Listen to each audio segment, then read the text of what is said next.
லைஃப்பில் இந்த மாதிரி ஒரு பெயின்ஃபுல்லான ஒரு சுச்சுவேஷனை நான் ஃபேஸ் பண்ணதே கிடையாது. மனசு முழுக்க வலி வலி மட்டும்தான். இந்த சுற்றுப்பயணத்தில் என்னென்ன மக்கள் பார்க்க வராங்க, அதுக்கு ஒரே ஒரு காரணம் தான், அவங்க என் மேலே வச்சிருக்கிற அன்பும் பாசமும். அந்த அன்புக்கும் பாசத்துக்கும் நான் எப்பவும் கடமைப்பட்டிருக்கிறேன்.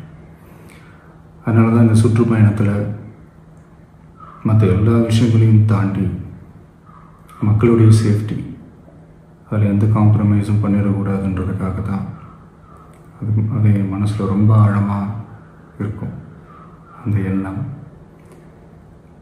அதனால தான் இந்த அரசியல் காரணங்கள் எல்லாத்தையும் தவிர்த்துட்டு ஒதுக்கி வச்சுட்டு மக்களுடைய சேஃப்டி மட்டும் மைண்டில் வச்சுக்கிட்டு அதுக்கான இடங்களை சூஸ் பண்ணுறது, அதுக்கான இடங்களை பார்த்து பர்மிஷன் கேட்குறது, போலீஸ் டிபார்ட்மெண்ட்டில் அதை ரிக்வெஸ்ட் பண்ணி கேட்போம்.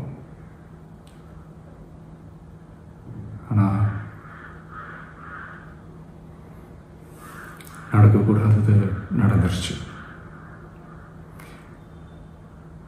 ஆனால் மனுஷன் தானே, அந்த நேரத்தில் அத்தனை பேர் பாதிக்கப்பட்டு இருக்கும்போது எப்படி அந்த ஊரை விட்டுட்டு என்னால் கிளம்பி வர முடியும்? நான் திரும்ப அங்கே போகணும்னு இருந்துச்சுன்னா அதை ஒரு காரணம் காட்டி அங்கே வேறு சில பதட்டமான சுச்சுவேஷன்ஸ், வேறு சில அசம்பாவிதங்கள், அந்த மாதிரி எதுவும் நடந்துடக்கூடாதுன்றதுக்காக தான் நான் அவாய்ட் பண்ணேன். இந்த நேரத்தில் சொந்தங்களை இழந்து தவிக்கிற அத்தனை குடும்பங்களுக்கும் என்னுடைய ஆழ்ந்த இரங்கலை தெரிவிச்சுக்கிறேன். எனக்கு தெரியும், என்ன சொன்னாலும் இது ஈடேயாகாதுன்னு எனக்கு தெரியும். ஹாஸ்பிட்டலில் ட்ரீட் பண்ணிகிட்ருக்கிற எல்லாருமே சீக்கிரமாக க்யூர் ஆகி வரணுன்றதை இந்த நேரத்தில் நான் வேண்டிக்கிறேன். கூடிய சீக்கிரமே உங்கள் எல்லாரையும் நான் சந்திக்கிறேன். இந்த நேரத்தில் எங்களுடைய வலிகளை, எங்களுடைய நிலைமையை புரிஞ்சுக்கிட்டு எங்களுக்காக பேசின அரசியல் கட்சிகளை சார்ந்த நண்பர்கள், தலைவர்கள் அனைவருக்கும் என்னுடைய நன்றியை தெரிவிச்சுக்கிறேன்.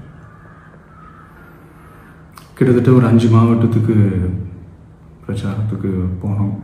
இந்த மாதிரி எதுவுமே நடக்கல. ஆனால் கரூரில் மட்டும் ஏன் எப்படி நடக்குது, எப்படி நடக்குது? மக்களுக்கு எல்லா உண்மையும் தெரியும். மக்கள் எல்லாத்தையும் பார்த்துக்கிட்டு இருக்கிறாங்க. கரூரை சேர்ந்த அந்த மக்கள் அந்த உண்மையெல்லாம் வெளியில் சொல்லும்போது எனக்கு கடவுளே நேரில் வந்து இறங்கி அந்த உண்மைகள்லாம் சொல்கிற மாதிரி எனக்கு தோணுச்சு. சீக்கிரமே எல்லா உண்மைகளும் வெளியில் வரும்.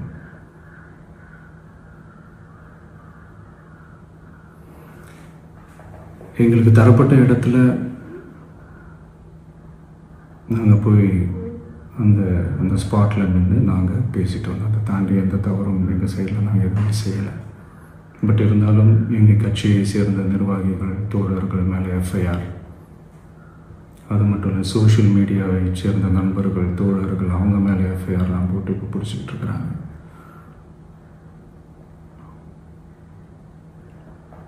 சிஎம் சார்,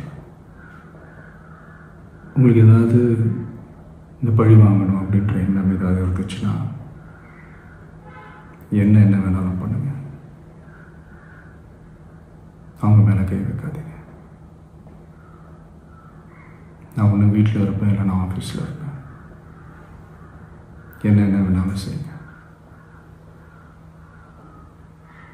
நண்பர்களே, தோழர்களே, நம்மளுடைய அரசியல் பயணம் இன்னும் ஸ்ட்ராங்காக, இன்னும் தைரியத்தோட கண்டினியூ ஆகும். தேங்க்யூ.